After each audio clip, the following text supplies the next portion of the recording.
गया। खास करके बजट की जो दिशा और लक्ष्य है वो लक्ष्य भारत को सशक्त भारत की तरफ ले जाने का है, जिसमें आर्थिक ग्रोथ को बढ़ावा दिया गया है। सभी वर्गों के साथ जनता के कल्याणकारी योजनाओं पर विशेष ध्यान दिया गया है। खासकर भारत को बायोफार्मा हब बनाने की दिशा में विनिर्माण क्षेत्रों के लिए रणनीतिक विकास की दृष्टि से पर्याप्त धनराशि का प्रबंधन किया गया है।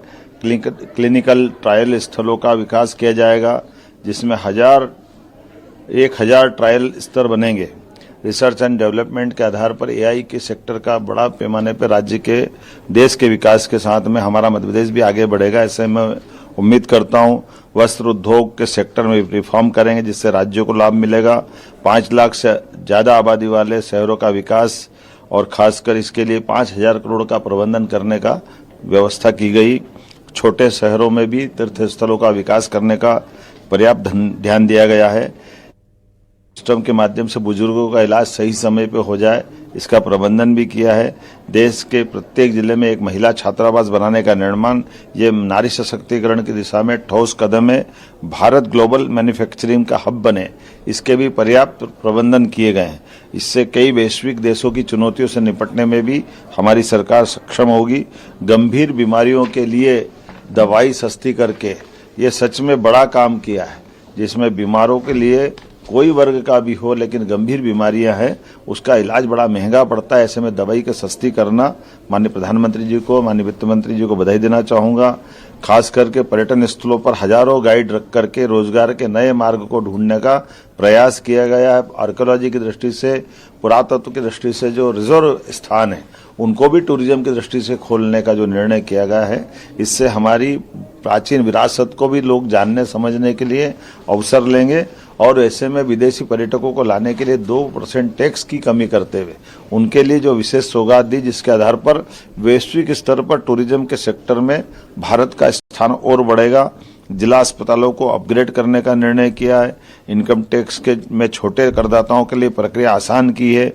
राजकोषीय घाटे का 4.3% का लक्ष्य मध्य प्रदेश की दिशा में निश्चित रूप से हमको लाभकारी होगा।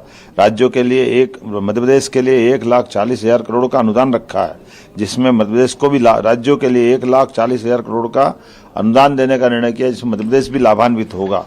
मध्य प्रदेश तो टेक्सटाइल के क्षेत्र में भी, जब पीएम मित्र पार्क का उद्घाटन हमने भूमि पूजन माननीय प्रधानमंत्री जी के माध्यम से किया था, जिसमें 3 लाख से ज़्यादा लोगों को रोजगार मिलेगा।